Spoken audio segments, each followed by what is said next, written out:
সদ্য মন্ত্রিসভা থেকে পদত্যাগের সিদ্ধান্ত, যদিও এই সিদ্ধান্ত দলের নির্দেশে, তবু প্রশ্ন, কেন নীরবে দলের সিদ্ধান্তকে প্রাধান্য দিলেন বিধায়ক অখিল গিরি? কারণ অখিল গিরির বক্তব্য, তার বিরুদ্ধে সিদ্ধান্ত নেওয়ার আগে তার কাছ থেকে কোনো রকম সাফাই নেওয়াই হয়নি।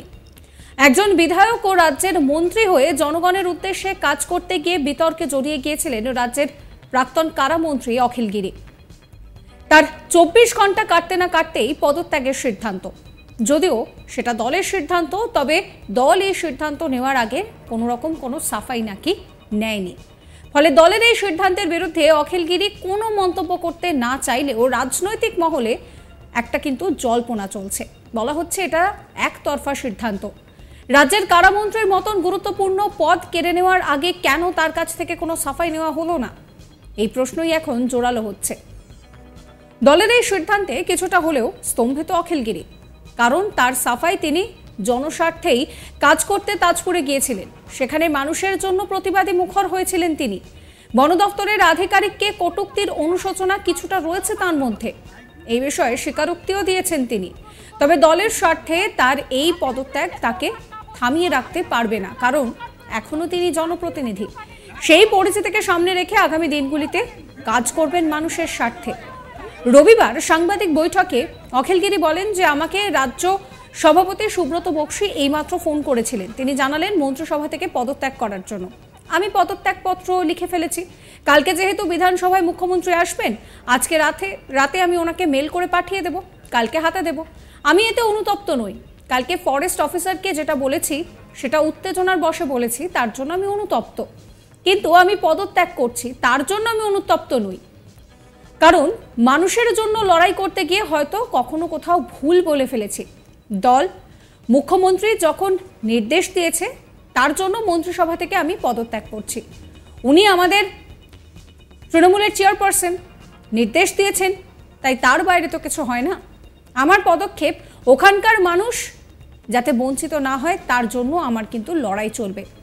তিনি আরও বলছেন যে এই বিষয়ে দলের তরফে তার কাছে কিছু জানতেই চাওয়া হয়নি। সুব্রত বক্সী তাকে জানান যে সেদিনের ঘটনা তিনি টিভিতে দেখেছেন, তাকে পদত্যাগ করতে হবে। শোনাবো আপনাদের অখিল গিরির কথা। আমাকে রাজ্য সভাপতি সুব্রত বক্সী এইমাত্র ফোন করেছিলেন। রাজ্য সভাপতি সুব্রত বক্সী এইমাত্র ফোন করে তিনি জানালেন যে মন্ত্রিসভা থেকে পদত্যাগ করার জন্য। আপনি পদত্যাগ করছেন? আমি পদত্যাগ পত্র লিখে ফেলেছি। কালকে যেহেতু বিধানসভায় মুখ্যমন্ত্রী আসবেন, আজকে রাত্রে আমি ওনার মেলে পাঠিয়ে দেবো, কালকে হাতে করে পদত্যাগ দিব। আমি এতে কোনো অনুতপ্ত নয়। আমি কালকে যেটা ফিশারি ফরেস্টের আধিকারিককে বলেছি, সেই কথাটা উত্তেজনায় বসে বলেছি, তার জন্য আমি অনুতপ্ত। কিন্তু আমি পদত্যাগ করছি, আমি কোনো অনুতপ্ত নয়। কারণ আমি মানুষের জন্য লড়াই করতে গিয়ে হয়তো কোথাও ভুল করে ফেলেছি, কিন্তু লড়াই আমার জারি থাকবে। আমি যেহেতু দল আমাকে নির্দেশ দিয়েছে, মুখ্যমন্ত্রী নির্দেশ দিয়েছে, তার জন্যে আমি মন্ত্রিসভা থেকে কালকে পদত্যাগ করছি। না, তা জানি না, সেটা দল সিদ্ধান্ত নিয়েছে। দল যখন নিয়েছে, নিশ্চিতভাবে তার উপরে তো কথা বলার, এবং আমাদের সর্বোচ্চ নেত্রী মুখ্যমন্ত্রী এবং তিনি অল ইন্ডিয়া তৃণমূল কংগ্রেসের চেয়ারপারসন, তিনি নির্দেশ দিয়েছেন, তার বাইরে আর কিছু হয়। আপনি নেক্সট পদক্ষেপ কি নিতে চলেছেন? আমার পদক্ষেপ ওখানে অসহায় মানুষের যাতে ওরা কোনো বঞ্চিত না হয়, তার জন্যেই আমার লড়াই চলবে। আমি মন্ত্রিসভা থেকে পদত্যাগ করলেও আমি ওই এলাকার জনপ্রতিনিধি, এমএলএ থাকবো, আমার কিন্তু লড়াই চলবে ওখানে। ওই অসহায় মানুষদের জন্য আমার লড়াই চলবেই।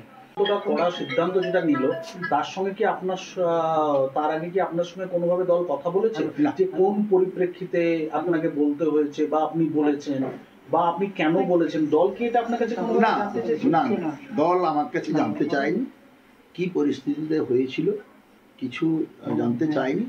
শুধু সুব্রত বক্সী আমাকে বলেছেন গতকাল ঘটনাটা তিনি সারাক্ষণ ধরে টেলিভিশনে দেখেছেন, তিনি নির্দেশ দিয়েছেন, তাই আমি পদত্যাগ করে দিচ্ছি।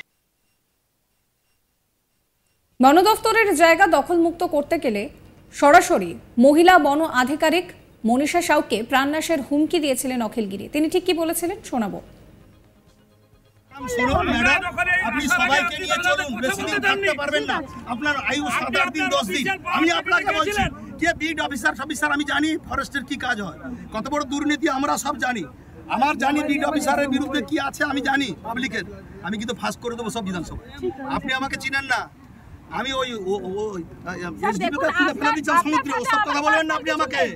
আপনার সাথেও নেই, ওদের সাথেও পার্সোনাল নেই। আমি আমার আপনি এখানে থাকবেন না, ওরা থাকবে সারা বছর।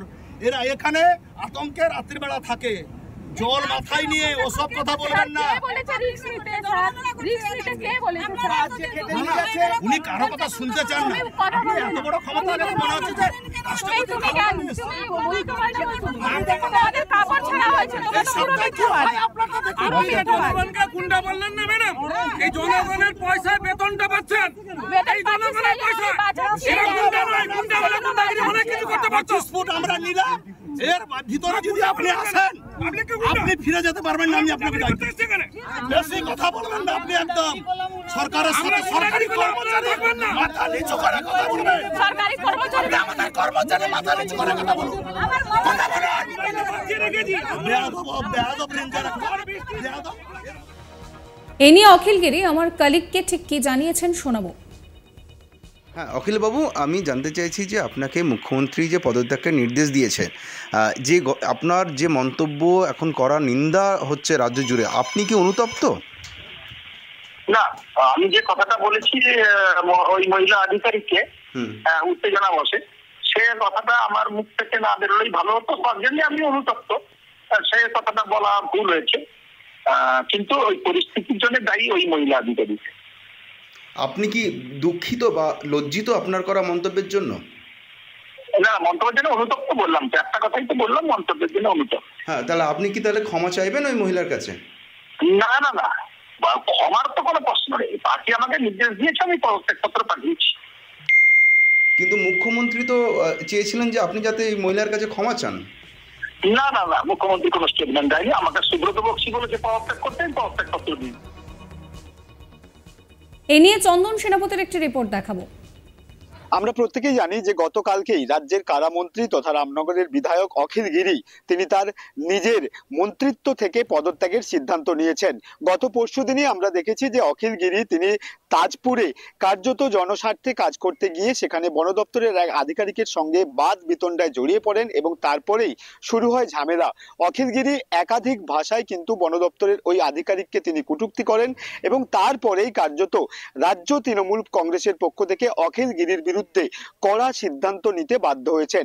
যেটা তৃণমূল সূত্রে এখনো পর্যন্ত জানা যাচ্ছে যে অখিল গিরিকে ওই বন দপ্তরের কর্মীর কাছে ক্ষমা চাওয়ার কথা জানানো হয়েছিল। তবে সাবস্ক্রাইব করবেন চ্যানেলটিকে।